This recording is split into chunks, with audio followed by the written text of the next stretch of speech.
Wax like a dog.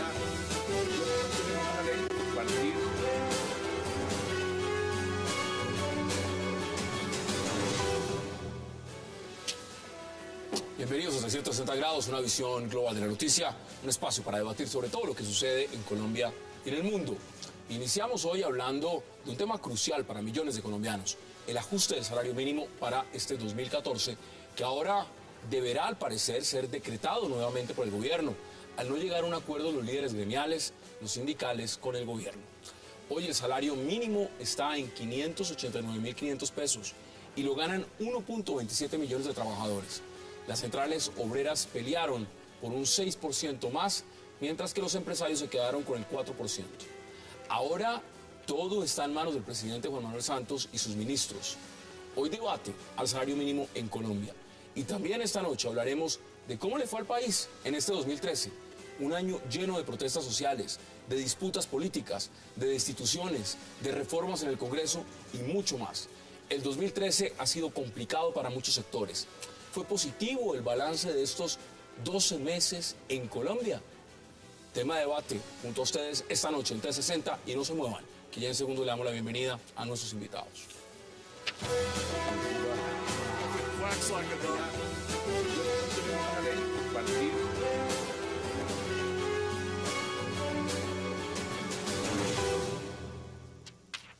Y qué placer dar la bienvenida esta noche a 360 a Clara López Obregón, también a José Roberto Acosta y por supuesto a César Caballero. Doctora Clara, qué placer, caballeros, qué gusto que estén esta noche en el programa. Hassan, buenas noches. Buenas noches, Hassan. Bueno, mire, vámonos de inmediato al salario mínimo. Huele a decreto. Huele a decreto. Eso sí es todos los años el mismo cuento, que obviamente no se ponen de acuerdo los trabajadores y los empresarios por una razón muy sencilla. Porque es que aquí hemos perdido el sentido de las proporciones. Aquí debería guardar alguna relación el aumento de las ganancias con el aumento de los salarios. Ha venido perdiendo participación en el Producto Interno Bruto, la participación del ingreso que le corresponde al trabajo, y ha venido subiendo la del capital. Y eso a la larga señala que la economía va muy mal, porque la gente no va a poder vivir del presupuesto nacional, no va a poder vivir a punta de subsidios. Así es que creo que tenemos que empezar a profundizar en Colombia sobre cuál es una verdadera política salarial que nos saque de ese atolladero. Muchos hablan de dignidad, ¿no, José Roberto? Dignidad del salario mínimo. Pero mire, antes de que entremos de fondo en el debate, esto va a terminar siendo decreto otra vez. Por decreto se va. El presidente tiene hasta el 31 de diciembre para ejecutar. Pues bien, no están tan lejos las puntas, de todos modos, 4% empresarios y 6% trabajadores. Probablemente el gobierno lo decrete en un 5%, pero en línea con lo que dice la doctora Clara, efectivamente, mire, el PIB se espera que crezca este año, o sea, la torta para todos los 47 millones de colombianos, un 4% en términos reales. 4%. 4% en términos reales, ya descontada la inflación. Si los empresarios están diciendo, les vamos a aumentar el 4%, hombre, pues quitémosle el 2% de inflación, solo están dando 2% de esa torta, queriéndose apropiar no solo del 4% que les corresponde, sino de 2% que le correspondería a los trabajadores. Es una matemática muy elemental, podríamos con economistas profundizar más en detalle, pero lo que hay en el fondo es una equidad. La torta crece 4%, pues que todos coman 4% de la torta. En términos reales. Unos y otros. Exacto, aquí pareciera que el único sindicato que tiene realmente peso es el sindicato antioqueño, a través de la ANDI y los gremios, y la idea es que los otros sindicatos no se dejen apabullar y mantengan una posición férrea, porque se ha perdido mucho poder adquisitivo en la gente. Pongámoslo en números. El televidente normal, el televidente que nos está viendo, el televidente que está en cualquier región de Colombia, nos dice, y en el exterior, por supuesto, a través de la señal de Carlos Noticias, dice, ¿cuánto significa un 4%, César? ¿Cuánto significa? 70.500 pesos. ¿Cuánto? Creo que es 70.500 pesos. Pero teniendo en cuenta el transporte, los biotransportes, realmente no, son como 32.000 pesos. Son 32.000 más. 32.000 pesos más. 32.000 pesos. 32.000 pesos de aumento. 32.000 Esos son, ¿qué? 10 bolsas de leche. Bueno, 2 pares de medias para la Navidad. la canasta familiar en Colombia está alrededor de 1.200.000 pesos. El salario mínimo en este momento, 589.000. Si le subimos los 32.000 pesos, realmente no llegan ni a la mitad de lo que vale la canasta familiar, porque está un poquito más arriba del 1.200.000. ¿Eso qué nos dice la dignidad en Colombia de lo que está pasando? Porque hablar de cifras es una cosa, pero hablar del salario mínimo como tal, desde ese punto de vista, ¿usted cómo lo ve, César? Sí, mire, yo creo que en este tema de la discusión que tiene la Comisión de Concertación Laboral hay un tema, ahora la doctora Clara decía que hay un tema de filosofía, y es, y yo creo que desafortunadamente un poco en Colombia nos estamos acostumbrando a no concertar. La Comisión de Concertación Laboral tiene muchos más temas en su agenda que el tema de salario mínimo. Es correcto. La protección de la vida de los sindicalistas en Colombia, la erradicación del trabajo infantil, las migraciones laborales, el desempleo juvenil. Hay muchos más temas de la Comisión de Concertación Laboral que están en la agenda. Sobre el tema del salario mínimo, y dado su pregunta, yo evidentemente creo que el presidente va a tener que tomar una decisión. Me parece que un aumento del 5 probablemente sea el tema que sea como la decisión del presidente, pero yo no creo que sea tan fácil despreciar la oferta de los empresarios. Y se lo voy a poner en este contexto. En los últimos 20 años, los empresarios nunca han ofrecido 2 puntos por encima de la inflación. La inflación va a ser del 1.6, están ofreciendo el 4. Entonces, eso, digamos, también un poco quiero decir, porque siempre es muy fácil decir que es que los empresarios son agalludos, que no quieren compartir, que son... No, venga. Es una realidad. Y esto es macro, esto no es una cosa, esto es macro. No, Recordemos esto, hay que reconocer que es más, pero no es suficiente. No, exactamente. Puede que no sea suficiente, pero lo que quiero decir es esto. Todo lo que alguien tiene que pagar, o sea, todo lo que se aumenta porque se le va a dar a alguien lo tiene que pagar. Eso, digamos, es un tema claro. Yo creo, tú comenzaste a decirlo, es una de las pocas veces donde yo siento que las expectativas de empresarios y trabajadores no estaban tan lejanas. Y a eso contribuye una cosa que el país tiene que decir, que yo te toco un tema del segundo punto, y es, para el país es bueno tener una baja inflación, una inflación controlada, una inflación del 1.6. ¿Es eso mejor que una inflación del 60? Sí, bueno, ojo, y una anotación técnica para los televidentes es que algo peor que la hiperinflación de Venezuela es la deflación. No es peor. No, pues bueno, Japón no es lleva peor. 18 años Pero 18 años. tratan de inyectar la inflación pero no es peor. Y los japoneses viven mejor que los venezolanos. No vas a decir que están mejor los venezolanos con hiperinflación que los japoneses con deflación. Perdón, César, y termino el punto. Déjame el punto, ese es lo siguiente. Y no hay que confundir. empezaron del mismo nivel, perdón. Sí. Esa comparación que está haciendo César no No, funciona. es que la puso él. Es que no La interpretaste mal. A ver, termina. La deflación fue el síntoma de la gran recesión del 30. Es contra lo que hoy los bancos centrales están luchando, no contra la inflación. La inflación no es un problema mundial hoy día. A nadie trasnocha la inflación, Pero, a ver, y sí trasnocha la deflación. Como país, Pero, como país, Hassan, y vamos por Hassan. partes. Mire, como país, doctora Clara, no estamos diciendo que esto es un momento histórico, el gobierno, histórico en crecimiento, histórico en desarrollo. No es histórico el Bueno, crecimiento. esos son ni los es- términos que han usado, que Pues, es histórico. porque están en la reelección. Bueno. Pero le quiero decir, el país creció a tasas más altas hasta que empezó aquí el nuevo modelo económico. Aquí la tesis de la desinflación, o sea, de darle al Banco de la República como única tarea luchar contra la inflación y olvidarse que había un problema de empleo, generó, y eso lo muestran en estudios de profesores como Lawrence Ball, que están publicados por el CEDE en la Universidad de los Andes, que perdimos 2 puntos anuales de crecimiento potencial con las políticas tan recias de desinflación que ha llevado a cabo el Banco de la República, muy descoordinadas, entre otras cosas, con la política fiscal. Entonces, esa desarticulación de la macroeconomía no es buena para el país. Yo no estoy abogando porque haya inflación, pero lo que le estoy diciendo es que la desinflación nos ha bajado la capacidad y el potencial de crecimiento y nos ha generado una condena a salarios bajos que, como usted dice, no satisfacen las condiciones No, de es que dignidad ya de le los voy a hablar. trabajadores. Quiero que veamos también declaraciones No, pero del Hassan, ministro de aquí Trabajo. se están diciendo cosas que no son correctas. Bueno, ya. Primero, nosotros no estamos en deflación. La deflación son varios periodos de inflación negativa y no lo tenemos. Llevamos 2 meses. Ojalá, Pero- tiene pero- toda la razón el pero- doctor Cayo, pero ya se nos primero. está acercando. Segundo, Hay toda esta síntomas, discusión... hay síntomas. No lleve los pero argumentos al extremo, porque entonces así no es que se puede discutir. Toda esta discusión, Clara, arranca de una afirmación mía, y es que es mejor tener una inflación del 1.6 a tener una inflación del 30. Depende. No, pero depende. Bueno, No, pero pero- esa discusión, espere Eso un sí. momento, ya lo volvemos a debatir. Veamos las declaraciones del ministro Rafael Pardo, ministro del Trabajo, y volvemos a la mesa de debate. Se termina la primera parte del proceso de negociación. A partir de este momento, cada uno de los sectores planteará al gobierno de aquí al miércoles por la mañana por escrito su posición, y el gobierno buscará a partir de esas posiciones ya reafirmadas por escrito, una posibilidad de volver a sentarnos o de examinar esas posiciones de acuerdo a los temas que se han planteado.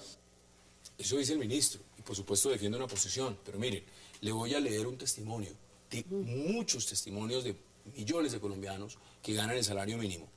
Una persona que tiene que pagar con ese salario transporte, educación, vivienda, alimentación, calzado, salud, todo lo demás, y usted agréguele y agréguele y agréguele. Escenario, todo. Lo primero que hacen la mayoría de estas personas es pagar la cuota de la casa. Eso es lo primero. Luego viene el pago de la alimentación. Luego estudio de los hijos y dependiendo del número de hijos que tengan. Y de ahí en adelante ya están colgados. Ya están colgados absolutamente en todo lo demás. El drama es inmenso. Es que usted no ha visto que en las tiendas venden el aceite en cojincitos como de champú. Así es. Claro, eso sí. La gente no tiene capacidad de compra. Entonces, el tema también está ligado a lo siguiente, y es, si realmente estamos en un crecimiento tan grande, donde se ven unos beneficios para ciertos sectores, donde vemos también que la clase política en el país es privilegiada en ciertas cosas, ¿debería de ser un poco más flexible el tema del salario mínimo o no? Mire, primero, Hassan, el crecimiento no es extraordinario. Sí, no es nada Está del más, otro o sea, yo lo Comparado primero... con Panamá, no lo es. No, ni con Latinoamérica ni con Perú. No, claro. incluso Ni con Colombia. Ni comparado con Colombia. Colombia. Colombia tiene una cosa que se llama la tasa potencial de crecimiento, que está claramente 2 puntos por encima de lo que estamos teniendo. Entonces nosotros tenemos en este momento un crecimiento que está entre el 3.8 y el 4. Eso es básicamente lo que vamos a tener. Entonces tampoco es una cosa que uno diga, oiga, hagamos Estamos una... recalentados. No, eso, ese no es el tema. No es el panorama. Eso es lo primero.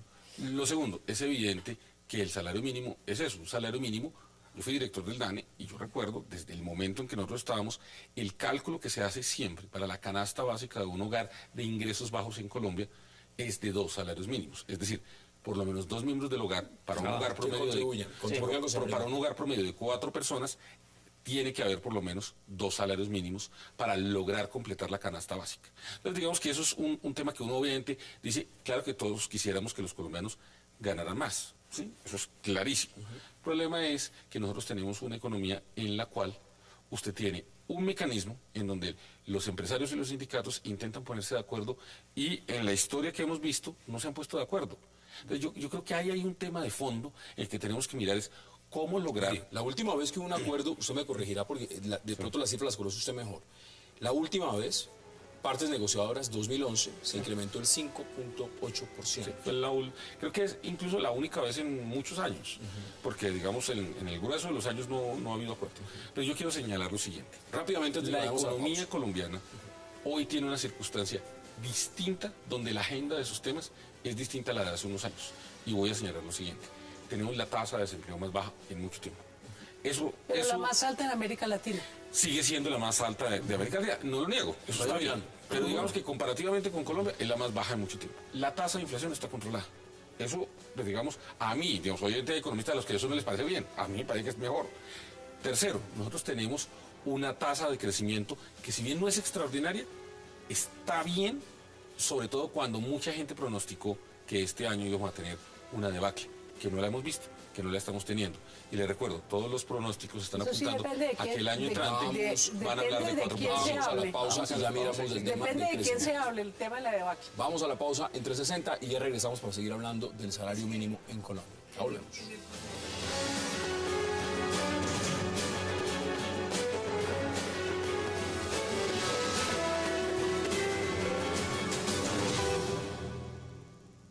Nosotros aspiramos a que, ojalá, algún día, señor ministro, distinguidos representantes del sector empresarial, algún día podamos hablar en este país de salario mínimo vital. Y sabemos que no será fácil para la economía, pero que tampoco es imposible transitar hacia salarios más justos, entre otras razones, porque lo contrario sería quedarnos pensando en que solamente un país se puede sostener con base en salarios y con base en ingresos demasiado bajos. Regresamos a 360. El ingreso es demasiado bajo. Eso están diciendo. Ahora, vamos a empezar a redondear también. Esto en variaciones, normalmente ustedes lo que nos están diciendo también es que esto crece más o menos en esos porcentajes. Eso no va a crecer más. Es decir, que dijera que va a crecer al 9... Nadie está pidiendo el 9%. Sí, nadie está pidiendo el 9 ni el 10. Los trabajadores pidieron 6. Dentro de eso, Pidieron ¿qué 9, significa? bajaron a Si son 6. 32.000 pesos. Vuelvo y pongo el ejemplo de la torta. La torta, el Producto Interno Bruto de Colombia, que son cerca de 340.000 millones de dólares, dividido por los 47 millones de colombianos, hagamos de cuenta que aritméticamente nos reparten a todos el mismo pedazo. Pues de un año acá, el pedacito de cada uno debió crecer en términos reales 4%, más 1,80 de inflación, estamos hablando de 5,80. Entonces los asalariados dicen, pues, que mi pedazo por favor crezca 6. Los empleadores dicen, no, les vamos a dar 4. Muy probablemente el gobierno, como dijo ahorita el ministro, firme el decreto con 5%. ¿Qué significa 5%? Pues que la torta no le crece 4% al trabajador, le crece un poquito menos, pero es tal vez de las épocas en que más cerca ha crecido. Pero Hassan, para los una trabajadores. cosa que la gente se le olvida es que el salario mínimo es una señal de la economía. Pero aquí no todo el mundo gana el salario mínimo. Claro. Aquí hay que el 35-40% de la fuerza laboral no gana el salario mínimo, gana por debajo del salario mínimo. Entonces, la demanda agregada en una economía es el motor del crecimiento y de la producción nacional. No hay ningún país que haya sobrevivido económicamente. Y comparativamente con América Latina es de los más bajos. Y es de los, del mundo, es de los más bajos. En esa sola perspectiva. Entonces, ¿usted cómo hace para convertir a Colombia en un país viable desde el punto de vista de largo plazo si usted permite que se le vaya destruyendo el aparato productivo nacional porque está haciendo una política profundamente equivocada de manejo de tasa de cambio en función fiscal y no en función del crecimiento económico interno? Entonces es verdaderamente preocupante. El balance de políticas me parece equivocado, no para el larguísimo plazo, para 2 o 3 años, para ahora. Eso está muy mal. Le doy las cifras y empezamos a redondear y a concluir. En Colombia es el 6.15% del total de los trabajadores los que están devengando el salario mínimo. Vuelvo y digo, eso es 1.272.000 personas. Usted que estuvo debe conocer el dato perfecto. Sí, lo que pasa es que sobre ese dato tiene unos efectos sobre el resto de la economía muy importantes, porque hay una especie de indexación sobre muchos elementos que tiene la economía colombiana sobre eso. Entonces, la discusión es importante. Yo vuelvo a insistir, yo no creo que el salario mínimo hoy sea el deseable, no estoy de acuerdo con eso, pero sí creo que es la primera vez en que yo siento en que hubo una cercanía muy grande entre el 6 y el 4. Yo tiendo a pensar que el gobierno va a estar más cercano al 6 de los trabajadores que al 4 de los empresarios. Tengo yo la sensación. Por una cosa, porque también ha habido otros elementos macroeconómicos que le ayudan y le permiten al gobierno tener un espacio de maniobra para hacerlo. Voy a dar 2 ejemplos. El primero es la tasa de cambio. Uno puede decir que no fue del gobierno, que fue de Bernanke.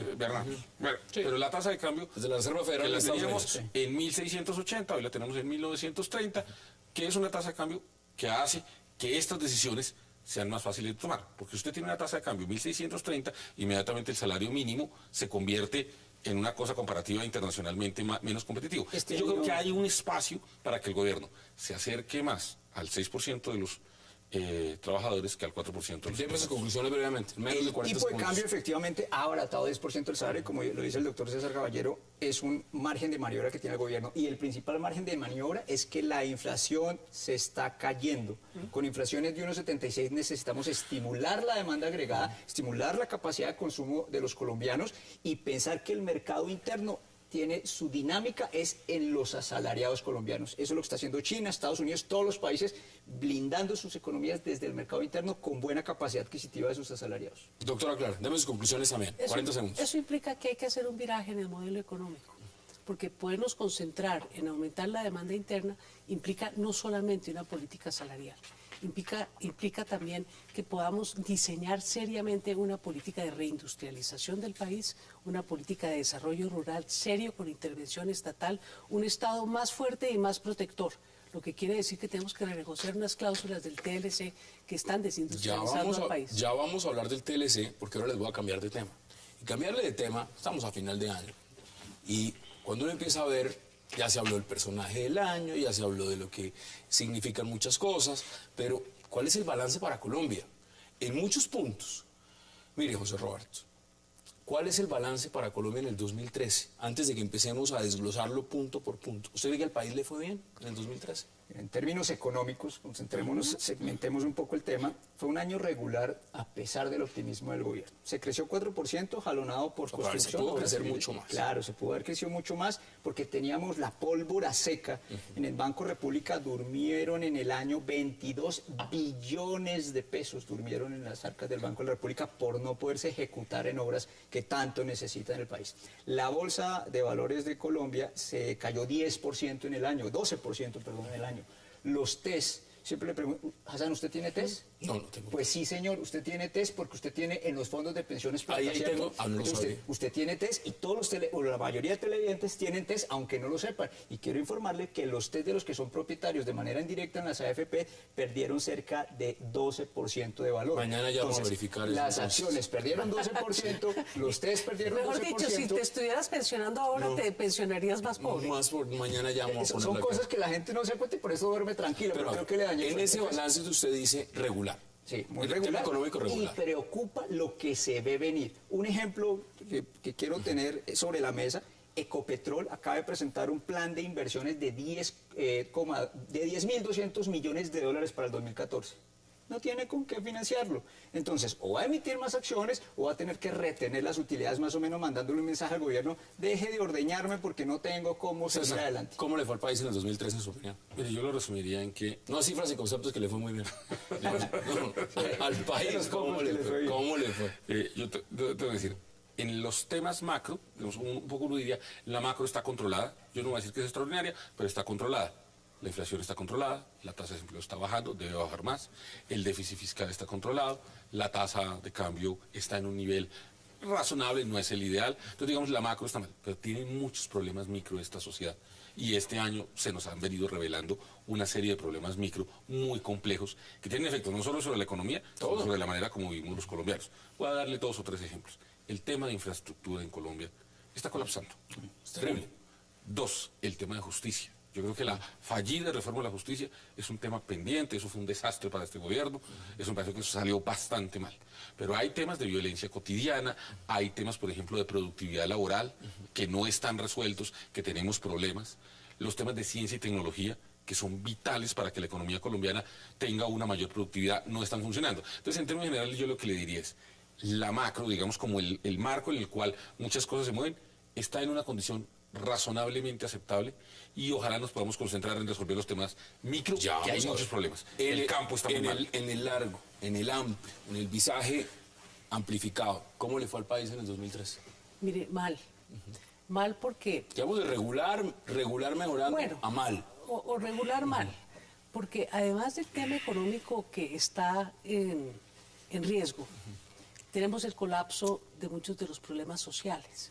Entonces tenemos el colapso del sistema de salud, que no es solo el sistema de salud, lo que está echando agua es el proceso de la privatización de las cosas que no son privatizables, las cosas que no son mercancías.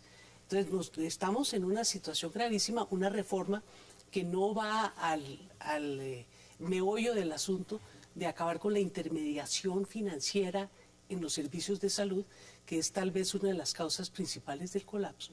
Y tenemos un problema social de fondo que tiene vimos que en ver, el agro. que lo vimos en todas las movilizaciones sociales. Aquí no hay un sector social que no se haya quejado marchando. Y para que la gente salga a marchar a las carreteras, aquí todo el mundo piensa que eso es facilísimo. No, eso es un sacrificio enorme. Entonces, si usted ve marchando a los arroceros, a los maiceros, a los cacauteros, a los cafeteros, a todos los sectores agrarios, pero adiciónele a eso a los pequeños y medianos mineros, adiciónele el transporte, A los estudiantes. adiciónele los estudiantes, a las batas blancas, todo. Entonces uno dice, ve, ahí hay una crisis social que se está En ese sentido, empecemos porque- entonces sí. por arriba, empecemos por el presidente. ¿Cómo le fue al presidente este año? Bueno, yo pienso que el presidente en las encuestas, eso lo sabe mejor César Caballero que yo, que las lee técnicamente, pero un presidente que todavía insiste en la reelección cuando más del 50%, hay casos de 60% de los colombianos están diciendo a través de las encuestas que no son favorables a la reelección. Otras encuestas muestran Y sin embargo puntea con los demás donde está usted también aspirando. Sí, pero es una punteada como injusta para el mismo presidente. Es que no llega al 40%. Entonces la realidad es que no ha empezado la campaña, esas cifras obviamente van a cambiar, pero lo que sí está mostrando es que el presidente de la República lo han rajado en prácticamente todas las materias. ¿Cómo le fue al presidente, César? Mire, en octubre del 2012, el presidente tenía una favorabilidad en las encuestas que yo hago del 73%. Eso vino bajando, su punto más bajo fue en septiembre, que estuvo en el 36%. Paro. Que fue lo que nosotros reportamos, una imagen muy baja. En la última medición ya aumenta al 43%, pero es como dice Clara, pues es una marcación bastante baja. Yo creo que al presidente este año no le fue bien. Es decir, y esto que acabo de Puede ser el mencionar, año más difícil de su gobierno. yo creo que ha Será. sido el año más difícil del gobierno. Yo creo que al presidente no le fue bien y las encuestas están señalando eso. ¿Cómo le fue al presidente? Muy mal. O sea, de los que yo recuerde, el presidente con peor imagen de mucho tiempo y atacado por varios flancos, donde lo único que le queda para mostrar es el tema de negociación de paz.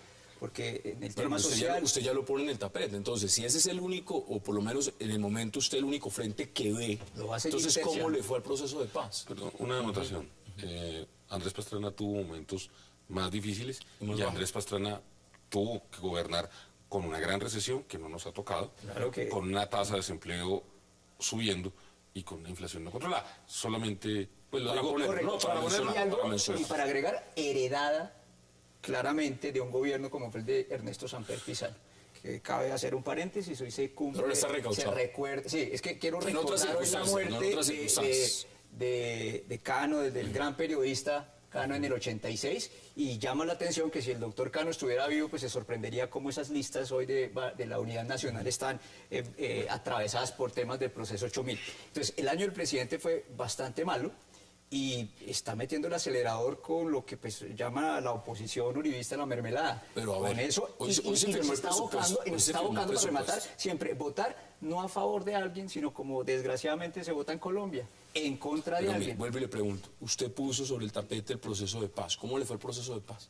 En mi opinión, de las cosas que hay que mostrar, el llegar a 2 puntos de acuerdo después de 50 años de conflicto. le parece favorable Me los 2 parece puntos favorable. en- Sí, correcto. No los conozco, nadie los conoce, pero el que las dos partes hayan manifestado un punto de ¿Es favorable cierre en eso me también? parece muy Claro, bueno. es favorable y además un punto adicional, como lo ha hecho el centro de su campaña de reelección al presidente, pues uno lo que ve es que no se va a parar el gobierno de la mesa. No, ya lo dijo. Entonces ya confirmando que no se para de la mesa, nosotros podemos esperar que vaya a haber una firma de una cesación del conflicto armado en Colombia. Si no Me antes de imagino las que usted está en la elecciones, misma después de línea. ellas. Yo César, aquí lo he frente al defendido proceso. varias veces, incluso cuando el proceso de paz tenía una imagen muy negativa. Yo aquí quiero señalar dos cosas. Uno, creo que el proceso de paz va bien, digamos, los 2 puntos. Hay unos temas que se han dicho, yo soy optimista, pero me parece que es un error pensar que Santos es lo único que puede garantizar el proceso de paz. Yo creo que el presidente no debería ser mezquino en eso, y yo creo que hay que buscar, por ejemplo, opciones y decir, en la campaña electoral hay otras opciones que también van a respaldar un proceso de y hay- paz. y hay eso me otros parece temas. de manera que yo, por ejemplo, le diría al presidente, hombre, presidente, no asuma que usted es el único que puede garantizar el proceso de Y paz. que uno tiene que aceptar que el proceso de paz no pasa por la reelección de Santos. Sí, correcto. Hay muchas Exacto. opciones mejores que las de más de lo mismo Este prometió- para poder cementar un proceso de Este paz. prometió ser un gobierno de transformaciones y de reformas. Y después de la pausa, vamos a la pausa, vamos a hablar esa reforma. Usted ya mencionó una, reforma de la justicia. que no fue- se hizo. no se hizo. Que no había Vamos reformas. a ver las otras que que la se de salud, que prometieron. tampoco. Bueno, Tampoco, ahí no está había. moribunda. Vamos No a ver había. qué pasa con esos temas. Regresamos al debate después de la pausa en 360. No se vayan.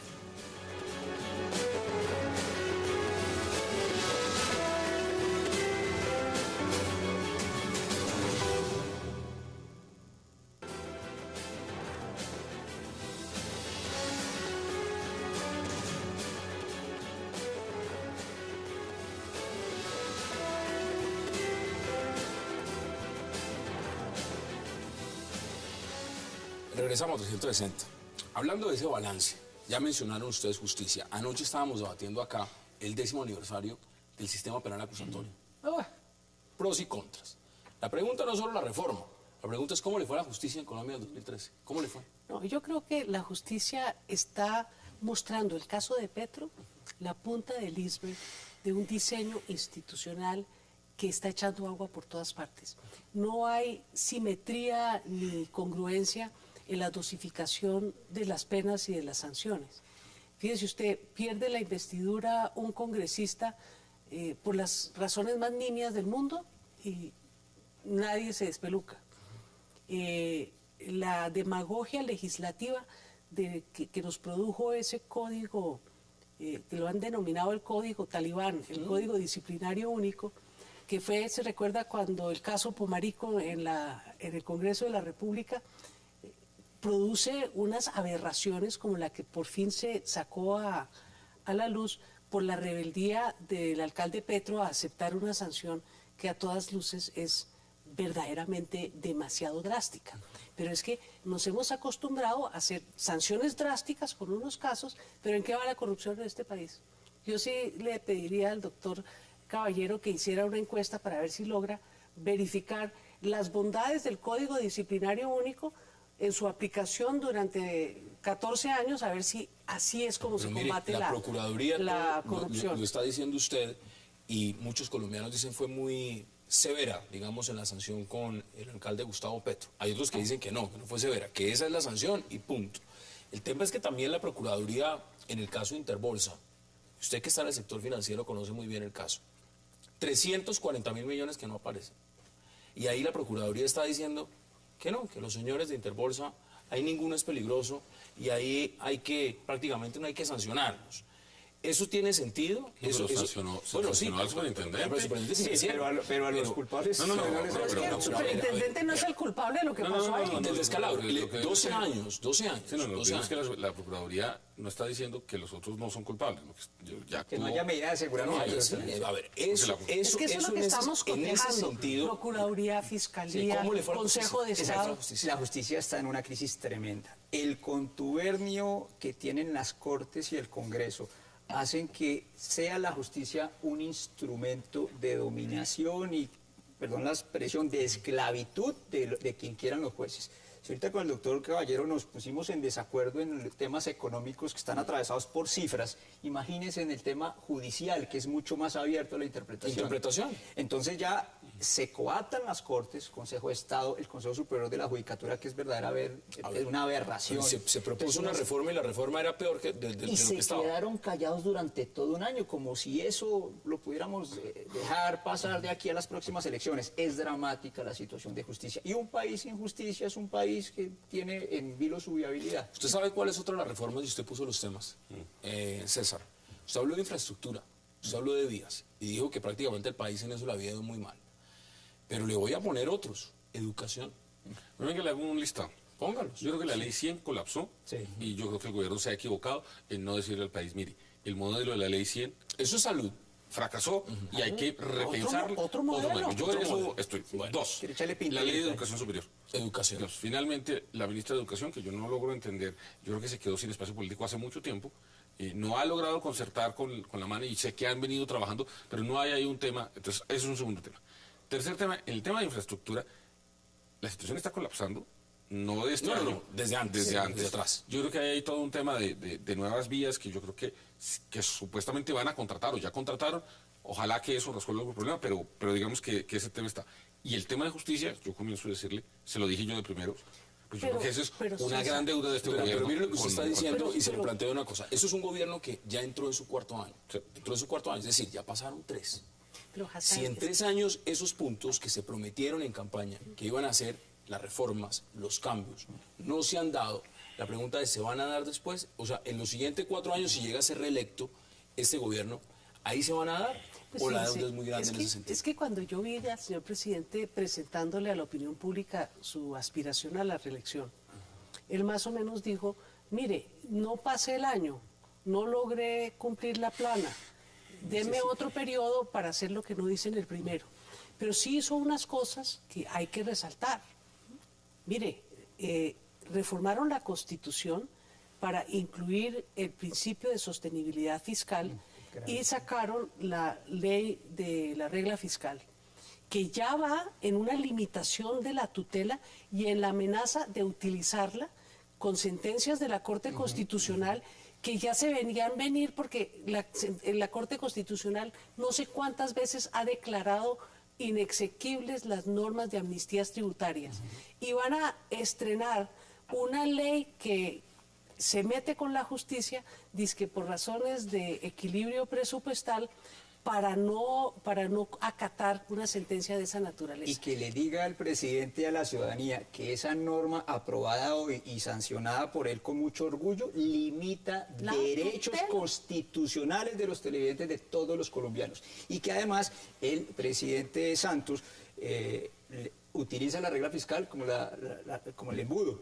lo ancho para él y lo angosto para los demás. ¿En qué sentido? Limita los derechos de los ciudadanos con la contingencia fiscal, pero sí vende Isagen violando la regla fiscal. Entonces, Eso ahí, supuestamente ese tipo- va para infraestructura. Ese es uno de los argumentos Sí, de la venta de pero Isagen. independiente Pero es que, que vaya para es lo que que sea. incumple su propia Sí, legalidad. Exacto, está incumpliendo la Constitución. Entonces, para una cosa sí es riguroso la regla fiscal y para otra Mire, cosa el no la gobierno se ha cumple. abanderado, ya le doy la palabra a César, ha abanderado también diciendo, mire, somos el gobierno de la ley de víctimas.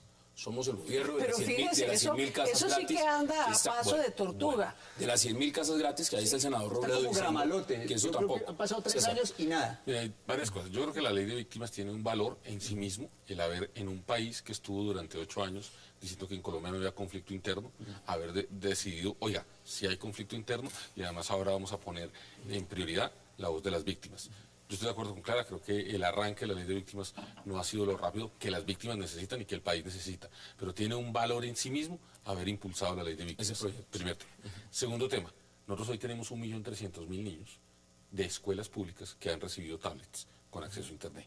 Eso, en medio de muchas cosas que uno Oye, el puede ministro criticar, Molano es bueno, un ministro estrella. hay es que un ministro estrella. rescatarlo. Eso creo Ese que tema es lo iba a estrella. traer. ese es un las tema, TIC, digamos, comunicaciones y TIC. que me parece que es Excelente, positivo. sí. Tercero, distinto al tema del fallo de la Haya, que creo que merece un capítulo Claro, aparte. y lo vamos a hablar el también. tema de relaciones internacionales, Colombia durante los últimos 8 años se había aislado de todas las relaciones con el continente y tenía unas relaciones muy problemáticas. Y quiero señalarle una cosa. Nosotros llegamos a tener la solicitud de visas de 116 países. Eso a mucha gente puede no importarle, pero lentamente se han venido desmontando la solicitud de visas. Y yo creo que la política internacional, el tema de la Haya es distinto. Bueno, ese es un frente, pero ese es un frente que lo vamos- que también creo, porque también un poco creo que hay que decir, no todo lo del gobierno es un desastre, creo que hay cosas que son positivas que han estado. Yo creo que hay unos temas, digamos, de reformas que eran necesarias. Voy a darle 2 ejemplos. Haber separado el Ministerio de Justicia del Ministerio del Interior, que creo que eso había sido un error. Creo que a Sanfer había que darle un ministerio. digamos, no, yo creo que era importante separar el tema del ministerio. El segundo tema es haber separado el Ministerio de Salud del tema del Ministerio de Trabajo. Es decir, una serie de reformas que había hecho el gobierno anterior por ahorrarse Mire, unos pesitos que nos habían el costado mucho en presidente términos de Santos- política pública. El presidente Santos ha sido muy efectivo en producción de leyes, más de 270. Y todavía faltan unas gravísimas. Fíjese, frente a la movilización social, ¿qué es lo que ha hecho el gobierno? ¿Ha dado respuestas reales o solo unas curitas así superficiales? Una a adición problemas, presupuestal, a perdón, problemas- una adición presupuestal de 3 billones para los campesinos que vamos a pagar Bueno, usted y yo. una reforma Entonces, tributaria, usted me dirá si esa reforma pero fue buena o Hassan, mala. O- pero Hassan, pero le termino, porque es que lo que sí está marchando en el Congreso es una ley para criminalizar la protesta social, para eso- convertir en un delito no excarcelable 5 años al que participe en una manifestación que interrumpa la movilidad. Mire, no hay manifestación o movilización social que no afecte la movilidad en este país. Entonces le ponen un parrafito. No, es que no necesitamos Salvo- movilidad. En Bogotá no Sí. necesitamos ninguna manifestación. Claro. Eso ya no hay pero movilidad. Empezando por ahí. Aquí cuando alguien marcha por la calle se baja a cero el promedio de avance de los vehículos. Entonces, a mí me parece muy, muy grave que un país empiece a marchar hacia ese tipo de autoritarismo en vez de solucionar el conflicto social, exacerbarlo con medidas de fuerza. Porque eso lo que va a convertir es toda movilización social en un conflicto de policía y eso no puede ser. Tengo que ir a una pausa. Hay otros temas que les quiero preguntar porque también fue un año taquillero en discusiones, en peleas y en enfrentamientos. Pero también les quiero preguntar por los partidos políticos. ¿Cómo les fue a los partidos políticos en Colombia? Y en general hay otros temas. Vamos a la pausa en 360 y ya regresamos.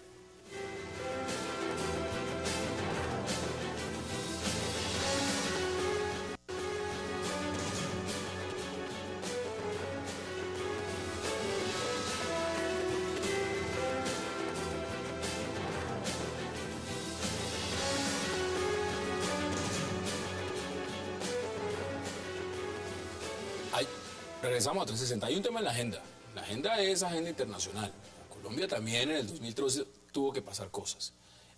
La Haya, usted decía, no fue lo mejor. No, fue malo, fue malo. Ahorita están mirando un nuevo equipo Oiga, negociador. y no saben qué hacer, ¿no? Porque dejaron pasar las fechas sin pena y sin gloria. ¿Cómo le fue a Colombia en las relaciones internacionales?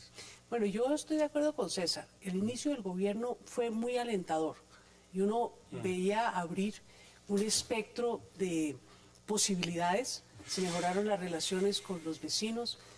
Elegimos secretaria general en UNASUR.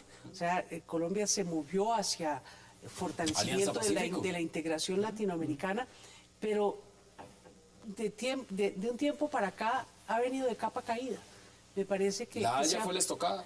La Haya no ayudó, desde luego. Ahí hay un tema en que el gobierno no ha sabido cómo reaccionar. Es muy difícil porque políticamente es desastroso, pero al mismo tiempo la inactividad me parece que ha dañado los intereses del país. Y de otra parte, Alianza Pacífico sí, pero no sé. El pacto, la Comunidad Andina de Naciones era una fortaleza muy grande de integración latinoamericana que nos hacía un bloque pequeño para confrontar una integración mayor. La Alianza Pacífica no es un tratado. La Alianza Pacífica es ahí como un acuerdo que... Bueno, es un modelo de integración que de una u otra forma ya están mirando otros, ¿no? Están mirando otros a mirar cómo se vinculan. Usted en el tema de No, cómo se vinculan, sí, pero no es un modelo de integración.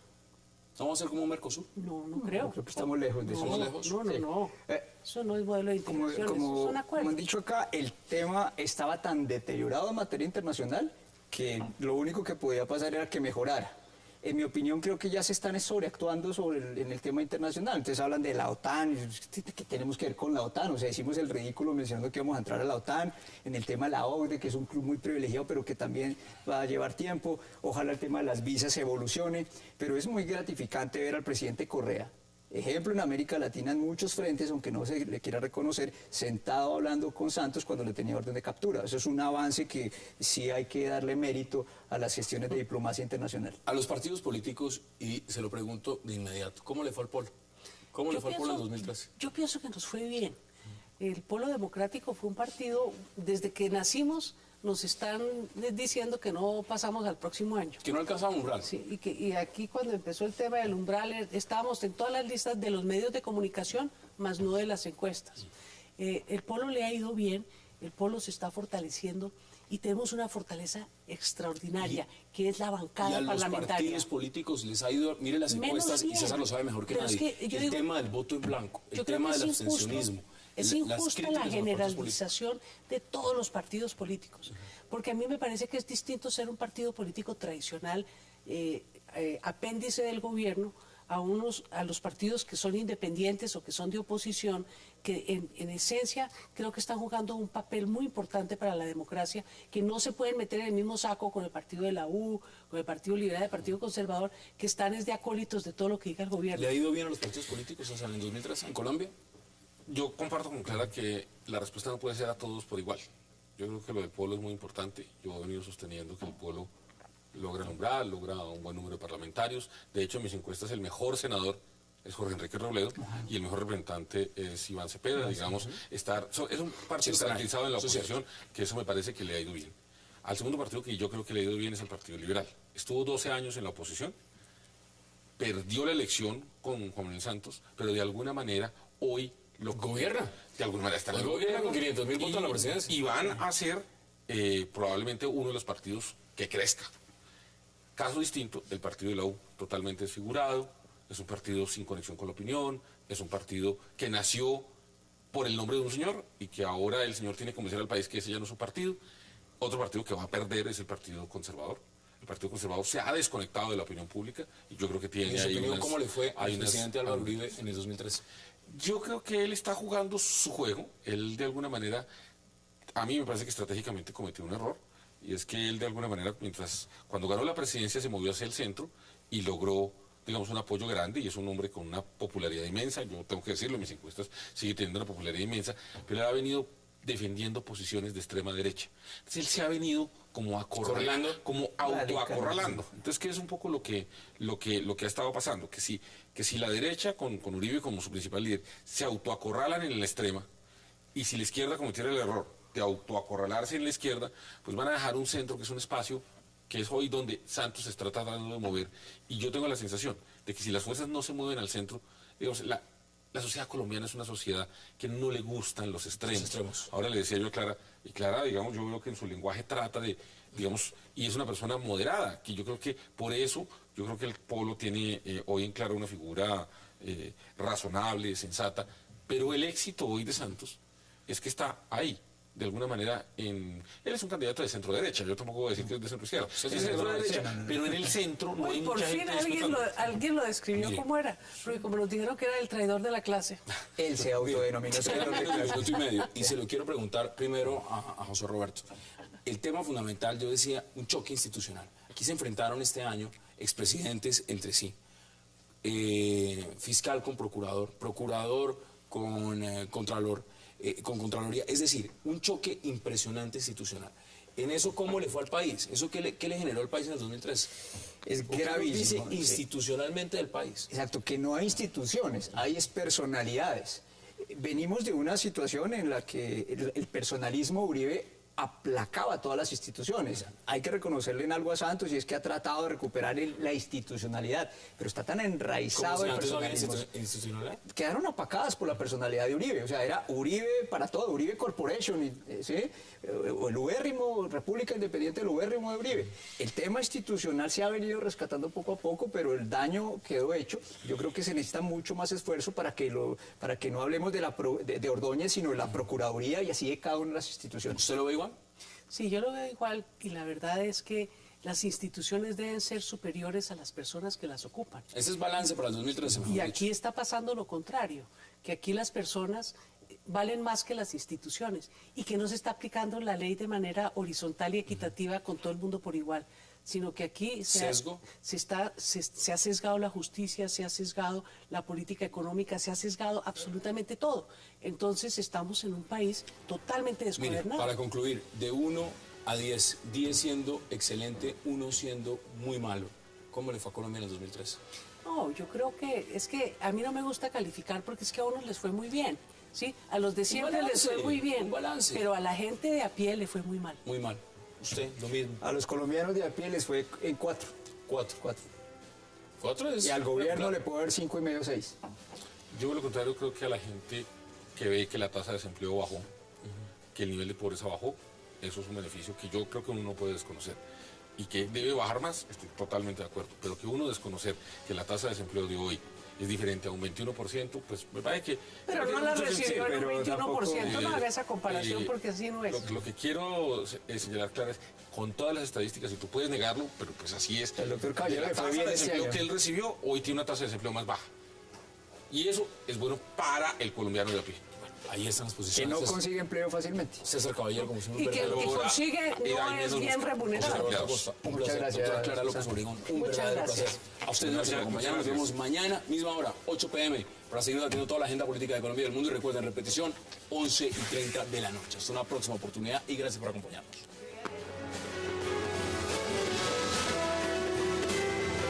Expreso Bolivariano, vamos por Colombia, presentó 360 grados. Volkswagen. Partir